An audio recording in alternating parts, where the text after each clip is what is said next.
That's why we're stuck in the same cycle, doing the same thing over and over and over and over. Because rather than having expectancy, we supplement it with excuses. And as long as you're handling your excuses, you will never experience what you expect. And if you expect great things, then you better get rid of all of the excuses. Right?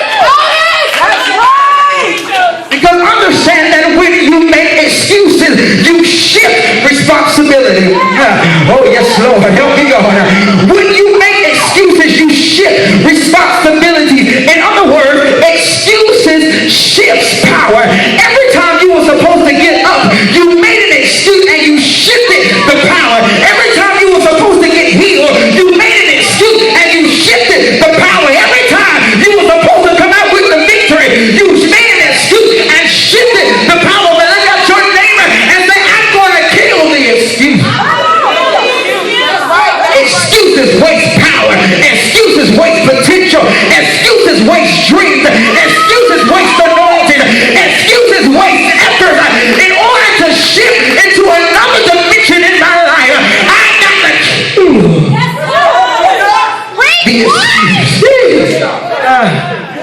The problem with the man is that the power he had to get up, Victor, he kept shifting it to other people.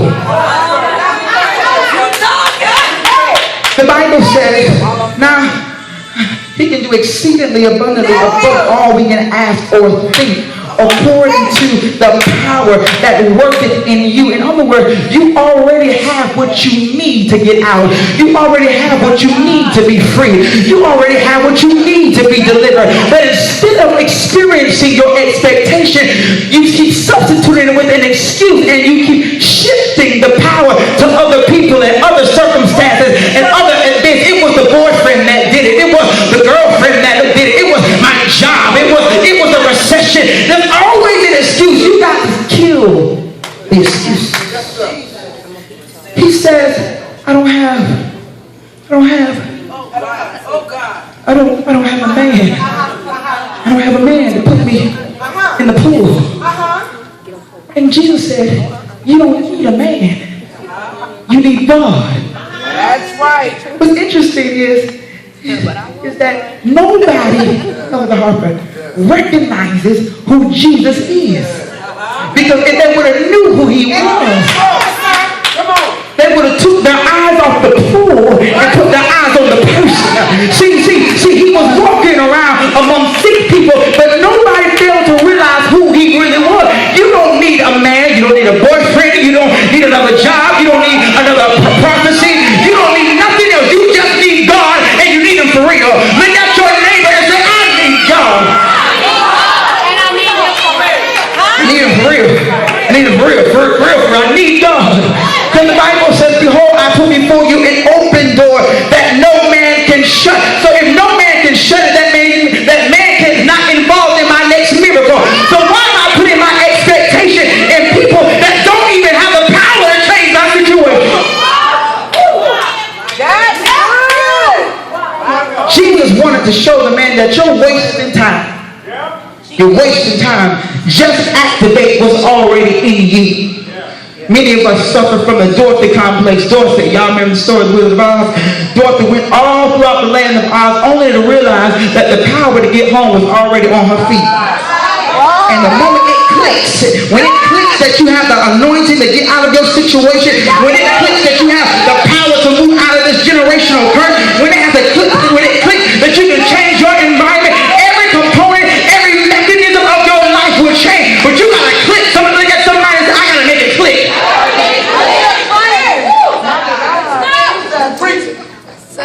Interesting, Malcolm. Interesting is that I learned this the hard way. Is that Jesus does not speak to the pain. He does not. He speaks to the plan. That's a hard pill to swallow. Because I'm going through this issue and you mean to tell me you don't even really care? He doesn't care because he already knows the power to get out is already in you. Wow. Can you prophesy to your neighbor and say, it's in you? It's in you, It's in you. It's really in you. you. Jesus doesn't speak to the pain. He speaks to the plan. Because the man knew he wasn't supposed to be there. Jesus knew he wasn't supposed to be there. The only problem was he needed to kill the excuse. Excuses cancels expectations. And we sang Friday night, and the Holy Ghost woke me up and told me, he said, tell them, you can't hold on to expectations and excuses and think you're going to move forward. Wow. You can't hold on to expectations and excuses and think you're going to move forward. You got to let it go. Now watch this. He says, I have no man. Put me in the pool. I have no man. And Jesus, I'm getting ready to go. I'm getting ready to close. Jesus says something. He says three critical things to him. The first thing he says to him, he says, rise. In other words, he's speaking to the man's potential. You could have gotten out of this at any other season of your life had you just got up. Look at somebody and say, rise. When you're ready to leave, just get up. Wow. When you're ready to move forward, just get up. When you're tired of being broke, just get up. When you're tired of being sick, just get up. When you're tired of your emotions being in a wreck, just get up. You're looking at the man and say, whenever you get ready, all you have to do is rise. He speaks to his potential. That's good. The next thing he says, this blessed me, he says, take thy bed. In other words, he's speaking to your past. Wow. In this season, watch this, the power of the struggle is being shifted. When you decide to no longer make excuses, he's going to shift the power of the struggles. In other words, the tables are turning, and I am now about to get a handle on the thing that tormented my life. The very thing that made me lose years of my life, lose seasons of my life.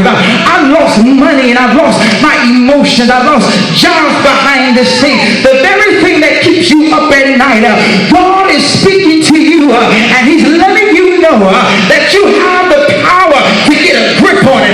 Look at your neighbor and say, neighbor, I'm getting ready to get a grip on the thing that was provoking me. I'm getting a grip on the thing that was bringing me down. I'm getting a grip on the thing that was depressing me. I'm getting a grip on my warfare. He's shifting the power. Look at your neighbor and say, no weapon formed against me shall prosper. Why? Because he's shifting the power. Because I just killed the excuse. I'm not weak. I'm not damaged, but I am powerful. I am exceptional. I am anointed, and he's giving me get back power. Look at your neighbor and say, I got some get back power.